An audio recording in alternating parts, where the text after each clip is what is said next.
الحمدللہ وحدہ لا شریک لہ والصلاۃ والسلام علی من لا نبی بعد۔ پارہ نمبر 28 سورۃ المجادلہ۔ مجادلہ کا معنی ہوتا ہے جدل، جدال، بحث۔ چونکہ اس میں لفظ ہے قد سمع اللہ قول التی تجادلک، مجادلہ کرنا، اسی لیے سورت کا نام ہی سورۃ المجادلہ ہے۔ اس میں سب سے پہلے ایک زہار کا حکم بیان فرمایا ہے۔ اگر کوئی شخص اپنی بیوی کو کہہ دے تو ایسے ہے جیسے میری ماں ہے، تیرا سر، تیری پشت ایسے جیسے میری ماں ہوتی ہے، تو مجھ پر میری ماں کی طرح حرام ہے، یا ایسی عورت سے تشبیہ دے دے جیسے نکاح کرنا جائز نہیں، ماں، بہن، بیٹی، تو صورت میں بیوی اس پر حرام ہوتی ہے۔ بیوی کے حلال ہونے کی شرط ہے کہ آدمی غلام آزاد کرے، غلام نہیں ہے تو 2 ماہ کے مسلسل روزے رکھے، وگرنہ نہیں رکھ سکتا تو پھر 60 مسکینوں کو کھانا کھلائے۔ یہ زہار ہے، یہ مسئلہ بیان فرمایا۔ آگے پھر ایک ادب بیان فرمایا کہ مجالس کے آداب میں سے کوئی شخص آئے تو جگہ دے دے، وسعت پیدا کرے، کوئی سلام کہتا ہے تو اسے بہتر سلام اس کو کرے۔ پھر منافقین کا تذکرہ کیا کہ یہود و نصارہ سے دوستی رکھتے ہیں، تمہیں نہیں رکھنی چاہیے۔ پھر آگے بیان فرمایا کہ دیکھیں مومن کا کمال یہ ہے کہ وہ اللہ کے رسول کو اپنے آباء و اجداد، بیٹے، خاندان سب پہ ترجیح دیتا ہے۔ یہ صحابہ کا وصف تھا بنیادی۔ اللہ نے ان کو رضی اللہ عنہم ورضوا عنہ کا خطاب دیا ہے، اور صحابہ کرام کو اللہ نے اولئک حزب اللہ اپنا لشکر قرار دیا ہے اس صورت مبارکہ میں۔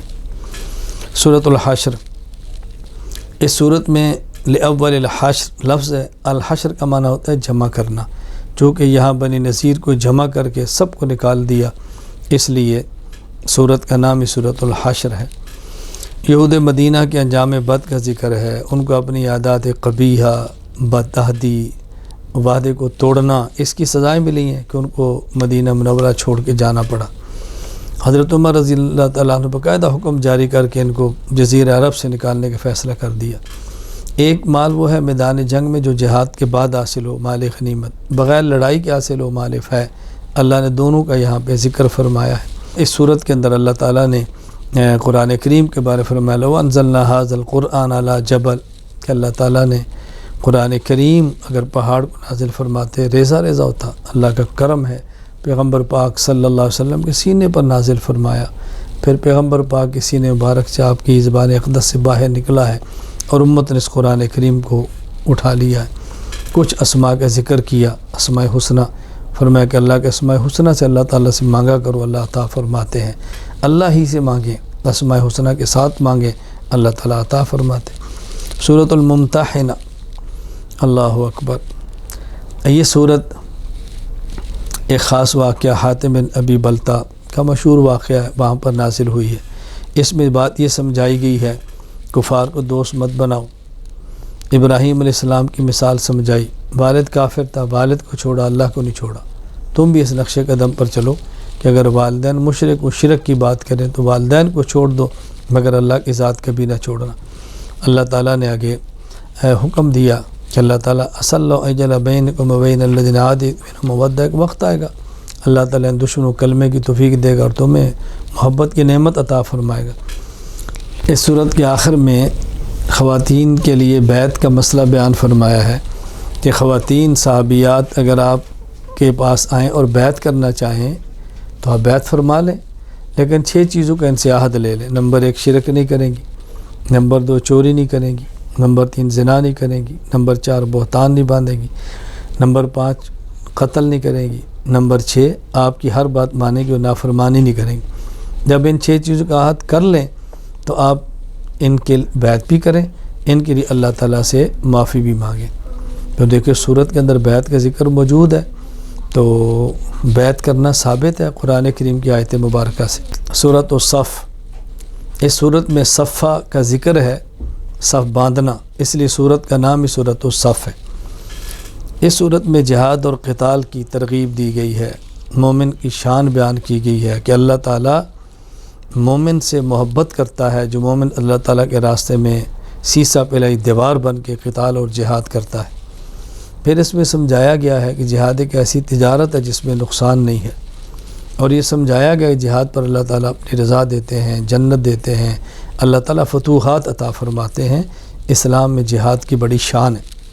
سورۃ الجمعہ، چونکہ اس صورت میں جمعے کا ذکر ہے، اذا نودی للصلاۃ من یوم الجمعہ، اس لیے سورت کا نام ہی سورۃ الجمعہ ہے۔ یہاں اللہ تعالیٰ کی حمد و ثنا بیان فرمانے کے بعد پیغمبر کی آمد کے 4 بنیادی مقاصد بیان کیے گئے ہیں۔ نمبر 1، پیغمبر قرآن کریم پڑھتے ہیں، پڑھاتے ہیں، سمجھاتے ہیں۔ نمبر 2، قرآن کریم کا مطلب اور تفسیر بتاتے ہیں۔ نمبر 3، دلوں کی اصلاح کرتے ہیں، تزکیہ کرتے ہیں۔ نمبر 4، سنت اور حکمت کی تعلیم دیتے ہیں۔ پھر اس میں بتایا کہ پیغمبر، پھر صحابہ، پھر اس کے بعد آخرین منہم، یہ بعد والے لوگ، مجتہدین بطور خاص، اور اس کے بعد پھر وہ لوگ کہ جو ان تینوں میں سے کسی قسم میں نہیں اور منکر ہیں، ان کی مثال یہود کی طرح جن کے پاس کتابیں ہیں اور گدھے کی طرح ہے کہ کتابیں لادی ہے لیکن گدھا اس سے فائدہ نہیں حاصل کر سکتا۔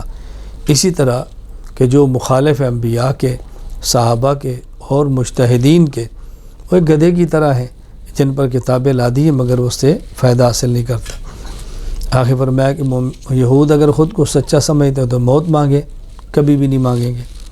چیلنج کر کے دیکھ لو، ان کو پتہ ہے کہ ہم کیا کرتوت کرتے ہیں اور ہمارا حشر کیا ہونا ہے۔ آگے نماز جمعہ کے بارے میں مسئلہ سمجھایا کہ جب جمعے کی پہلی اذان ہو جائے تو جمعے کی تیاری کے علاوہ کوئی عمل کرنا جائز نہیں ہے۔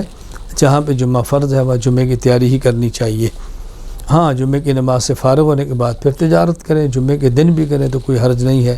اللہ تعالیٰ بہترین رزق دینے والے ہیں، لہذا شریعت کے مطابق رزق کی تلاش کرنی چاہیے۔ سورۃ المنافقون، چونکہ اذا جاءک المنافقون، لفظ منافقون کا ذکر ہے تو سورت کا نام سورۃ المنافقون ہے۔ منافقین کی عادات ہے، اسلام کے دشمن ہیں، جھوٹ بولتے ہیں، دھوکہ دیتے ہیں، ظاہر میں کچھ ہے باطن میں کچھ ہے، تمہارے یہاں تو اچھے بنتے ہیں، پیٹھ پیچھے غلط باتیں کہتے ہیں، پیغمبر کی مخالفت کرتے ہیں۔ مسلمانوں کو بیدار کیا کہ تم ان کی طرح غفلت کے اندر مت پڑنا، مومن بن کے جیو، بیدار بن کے جیو، ہوشیار رہ کے جیو اور غفلت کے اندر خود کو مت رکھو۔ سورۃ التغابن، ہار اور جیت، چونکہ اس میں ہے ذالک یوم التغابن، قیامت کا دن ہار اور جیت کا دن ہے۔ مسلمان جیت جائیں گے، کفار ہار جائیں گے، اس لیے سورت کا نام سورۃ التغابن ہے۔ یا پہلی قوموں کے کچھ احوال ذکر کیے ہیں، ان کے انجام کو ذکر کر کے ان کو سمجھایا ہے، ناشکری سے بچنے کی ترغیب دی ہے۔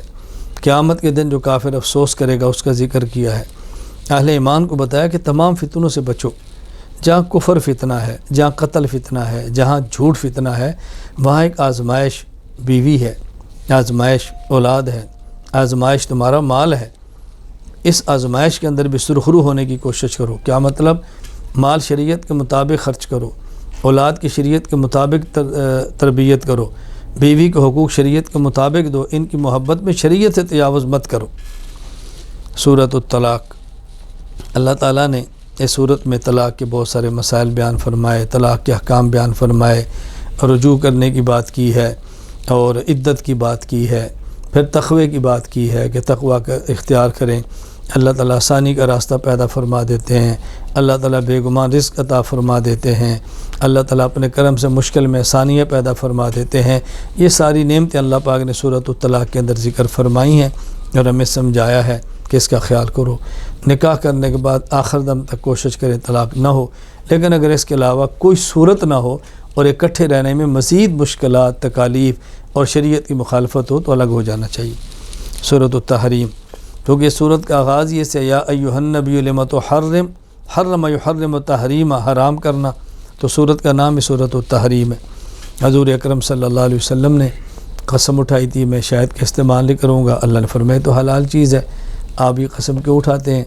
آپ قسم کو چھوڑیں، ختم کریں اور قسم توڑ دیں اور آپ حلال چیز کو استعمال فرمائیں۔ اللہ تعالیٰ نے ازواج مطہرات کو بھی فرمایا کہ تمہیں بھی پیغمبر کا بہت زیادہ خیال کرنا چاہیے۔ مومنین کو جہنم سے بچنے اور توبہ کرنے کی ترغیب دی ہے۔